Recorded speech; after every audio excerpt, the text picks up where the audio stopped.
Shalom, selamat pagi Bapak-Bapak, Ibu-Ibu, Jemaat GBIS Haleluya Palur, dan juga sahabat-sahabat ibadah online, dimanapun berada, baik yang ada di dalam negeri maupun yang ada di luar negeri. Saat ini saya berada di Kopi Klatak, daerah Karangpandan. Jika Bapak-Bapak, Ibu-Ibu ingin menikmati kopi Klatak yang ada di tempat ini, silakan datang ke Karangpandan. Di bawah tower itu tempatnya. Nah, Bapak Ibu, kita sudah memasuki bulan istimewa bagi orang-orang Kristen, yaitu bulan Natal. Oleh sebab itu, mari kita satukan hati, kita belajar apa yang harus kita kerjakan di bulan-bulan Natal ini. Mari kita berdoa. Bapa, kami mengucap syukur Engkau Allah yang luar biasa, yang memberi kesempatan pada kami untuk bersama-sama menikmati ibadah online.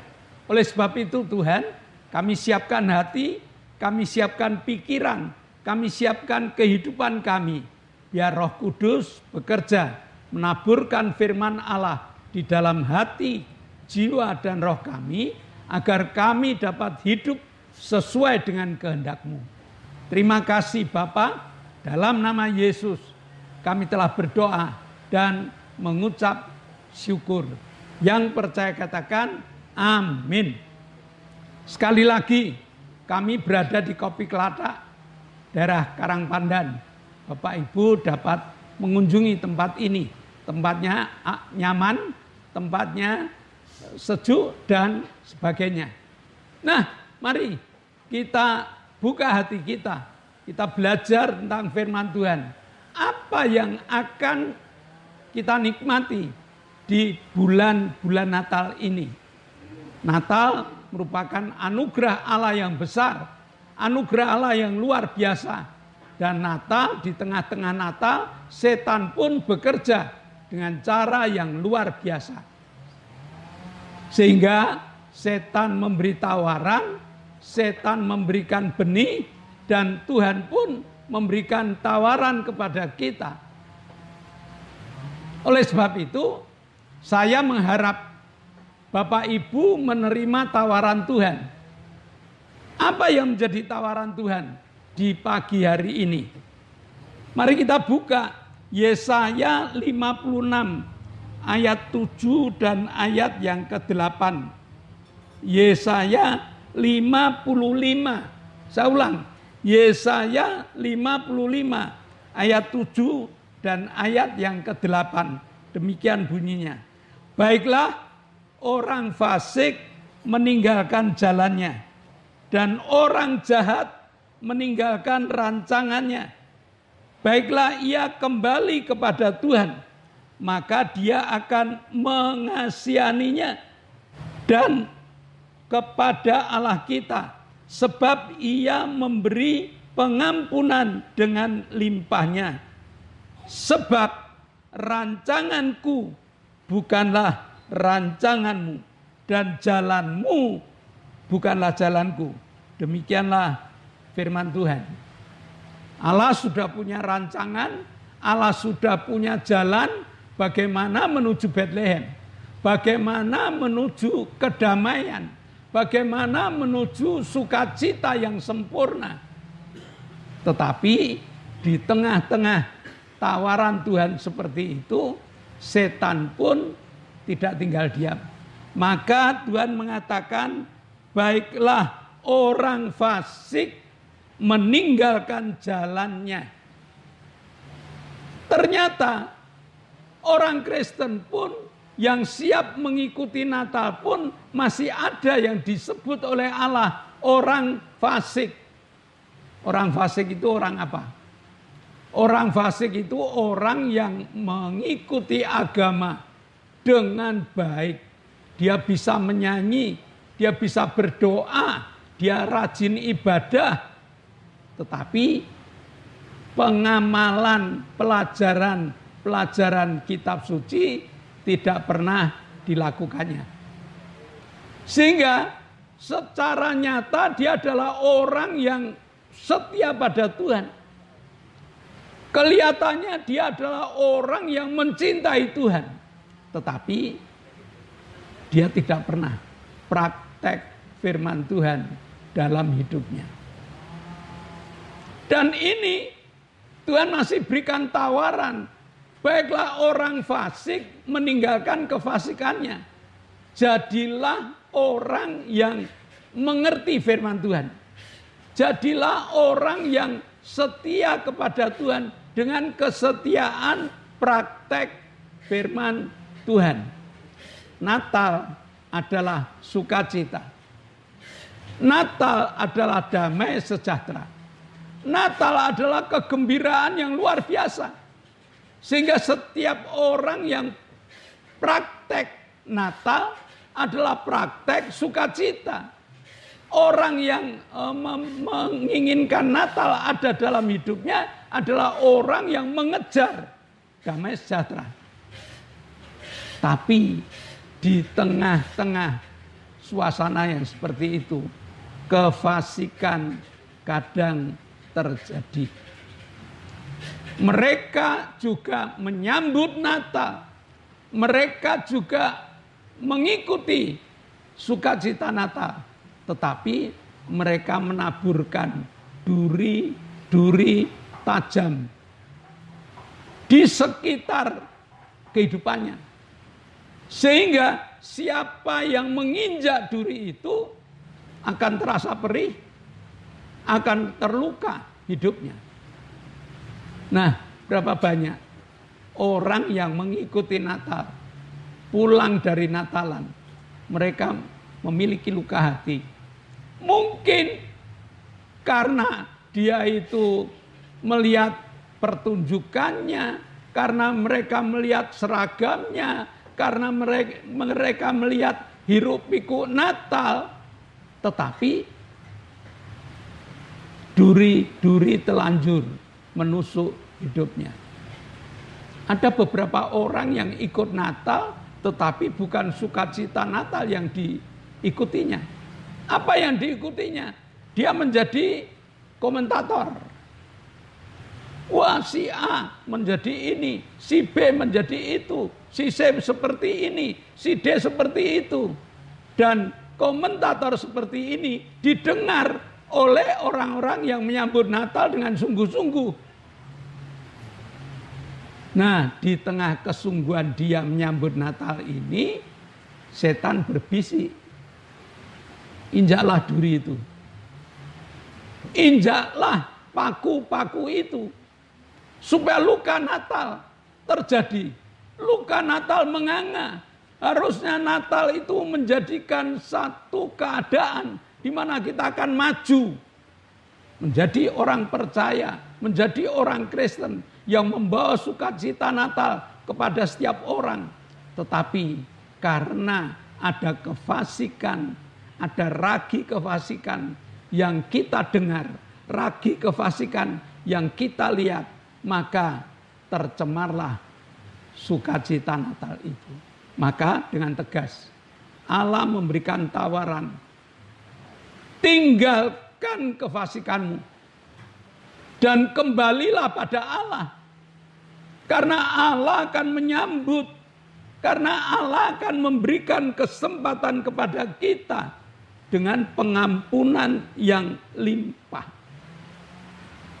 Kefasikan kalau dilanjutkan juga jalannya itu membuat kejahatan. Tuhan juga mengatakan, tinggalkan jalanmu, hai orang fasik. Aku akan membuat jalan yang luar biasa bagi peserta Natal, bagi orang-orang yang ingin menyambut Natal. Mari kita tanggapi apa yang ditawarkan Allah.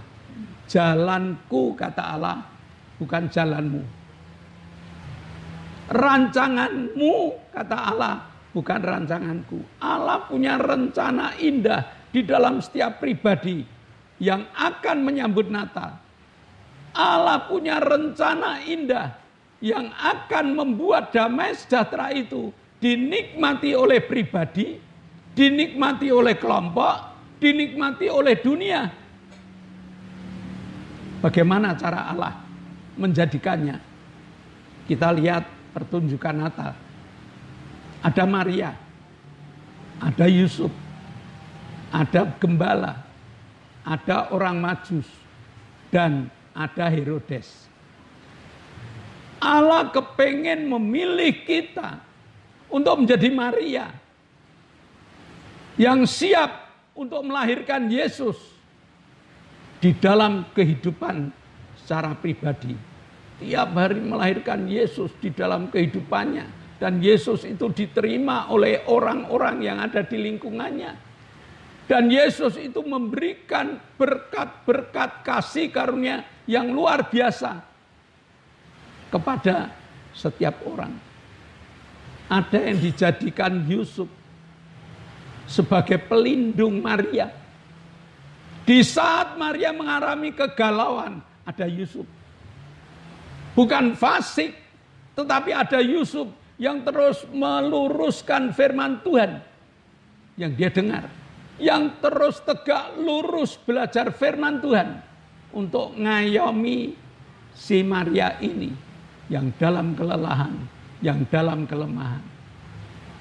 Ada sahabat yang luar biasa. Mungkin Bapak Ibu hari-hari ini dijadikan Yusuf. Jika ada panitia yang mengalami kelelahan, ada sang Yusuf yang mengatakan, ayo maju. Demi mensukseskan Natal bersama ini. Ada yang jadi gembala. Dia orang miskin. Dia tidak punya apa-apa. Tetapi dia punya hati. Dan malaikat datang kepada gembala. Dan gembala diberitahu, hari ini telah lahir bagimu Yesus, juru selamat dunia. Tanpa pikir panjang, dia datang kepada Yesus. Dia menyerahkan hatinya. Dia menyerahkan keberadaannya. Dia tidak punya apa-apa. Dia tidak menyembah. Bukan dengan hartanya. Bukan dengan kepinterannya. Tetapi dengan hati yang diserahkan. Mungkin dia panitia yang ada di tempat ini. Mungkin dia jemaat yang ada di tempat ini. Tidak bawa apa-apa. Tetapi dia bawa hati kepada Yesus. Atau mungkin Bapak, Ibu, Saudara dijadikan oleh Tuhan sebagai orang-orang Majus yang datang dari jauh. Dia adalah tokoh pinter, cerdik, pandai. Dia adalah orang kaya. Dan dia dengan rela datang kepada Yesus untuk menyemarakkan Natal ini. Total, komplit. Dan ada orang fasik yang namanya Herodes. Sebelum Herodes ini menjalankan tugasnya, Tuhan sudah memanggil kita. Mungkin ada yang dijadikan Herodes, dijadikan provokator, dijadikan orang-orang yang menyebar paku, yang menyebar duri. Tetapi Tuhan mengatakan, bertobatlah. Tinggalkan kefasikanmu. Bertobatlah. Rancangan-rancangan jahatmu kamu hancurkan. Karena aku pun ingin memakai kamu. Membawa berita sukacita. Membawa berita damai sejahtera. Membawa kemurahan Allah. Turun untuk dunia. Untuk kita, jemaat, ataupun lingkungan kita. Ini yang ditawarkan Allah. Nah, Tuhan mengatakan, tinggalkan rancangan-rancangan jahatmu, dan aku akan menunjukkan jalan, dan masuklah pada rancanganku. Nah, Bapak Ibu, bagaimana saat ini? Mari kita lihat diri kita. Tuhan ingin pakai kita sebagai Maria, sebagai Yusuf, sebagai gembala, sebagai orang Majus, atau Herodes yang bertobat. Tuhan memberikan tawaran, tanggalkan kefasikanmu dan kembalilah padaku. Aku akan memimpin kamu ke jalan yang telah aku buat untuk kamu. kerancangan yang telah aku siapkan untuk kamu. Menjadi orang-orang yang berguna. Menjadi orang-orang pembawa damai. Menjadi orang-orang pembawa sukacita. Yang akan diterima oleh dunia saat ini. Amin. Mari kita berdoa. Bapa, kami mengucap syukur. Nabi Yesaya telah kau utus untuk menulis kitab sucinya. Dan mengatakan salah satu ayatnya. Tanggalkan kefasikanmu. Dan kami Tuhan sudah mengikut engkau sekian lama. Mungkin kami belum pernah menerapkan firman-Mu. Dan hari ini Tuhan ingin kami menanggalkan kefasikan. Dan kami mengikut engkau. Menjadi pembawa damai, sejahtera, dan sukacita. Terima kasih Bapa. Dalam nama Yesus kami telah berdoa dan mengucap syukur. Yang percaya katakan amin. Nah, shalom Bapak Ibu. Sebelum kita berpisah satu dengan yang lain, ada beberapa pengumuman yang harus kita ketahui. Yang pertama adalah GBIS Haleluya Palur akan mengadakan perayaan Natal pada tanggal 17 Desember jam 6 sore. Acara cukup padat. Acara sangat menyenangkan. Oleh sebab itu bantu dalam doa agar semua paraga siap tidak ada kefasikan, melainkan siap untuk merayakan Natal 17 Desember yang akan datang. Lalu pengumuman rutin. Tiap minggu ada ibadah sekolah minggu jam 7 pagi. Ada ibadah umum jam 9 pagi. Dan tiap Selasa ada ibadah pendalaman Alkitab dimulai jam 6 sore. Dan hari Jumat ada 2 kegiatan. Yang satu adalah kegiatan cabang GBIS Haleluya Palur jam 6:30 dan ibadah permata. Hanya untuk bulan Desember ini permata sementara libur karena kegiatan-kegiatan Natal, ada latihan, ada segalanya. Maka untuk itu permata bulan Desember diliburkan terlebih dahulu.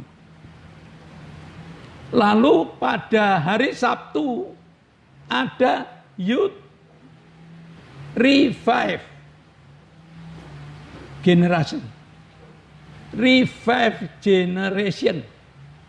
Itu ibadah anak muda yang dipaket dengan berbagai macam kreativitasnya.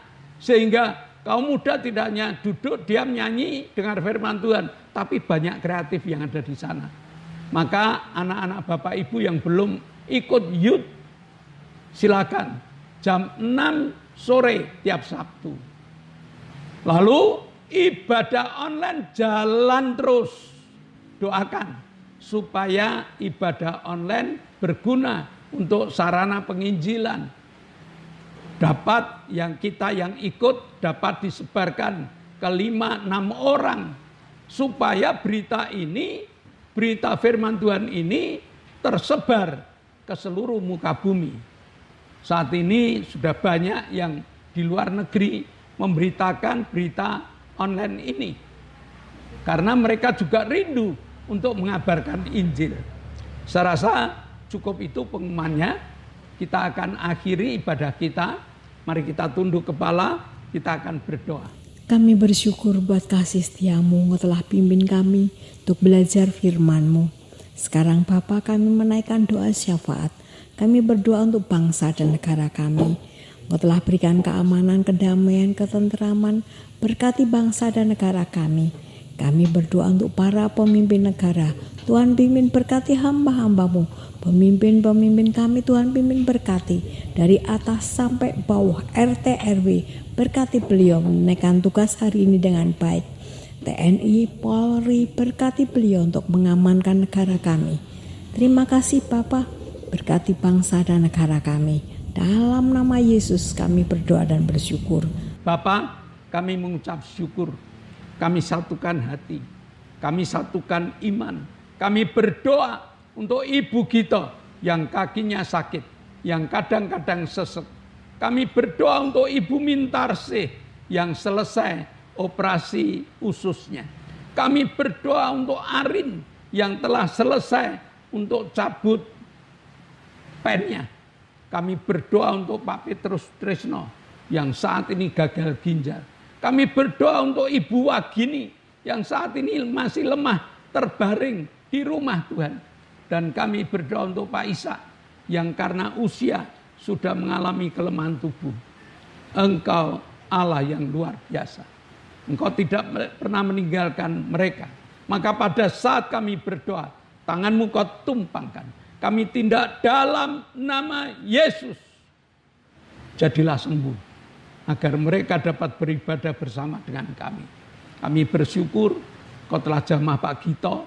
Engkau telah jamah saudari kami Lili, engkau telah jamah Ibu Bambang, mereka telah kau sembuhkan, mereka siap untuk menjadi penginjil-penginjil yang menceritakan tentang hebatnya Yesus di dalam hidup mereka. Terima kasih Bapa, sebentar kami akan berpisah satu dengan yang lain, namun kami percaya engkau membuka tingkap-tingkap langitmu, engkau mencurahkan segala berkat-Mu. Jemaat yang dikasihi Allah, kedangkanlah tangan. Terimalah berkat dari Allah. Terimalah berkat untuk rumah tanggamu. Terimalah berkat untuk usaha pekerjaanmu. Terimalah berkat untuk rancangan-rancangan hidupmu. Berkat jasmani, berkat rohani.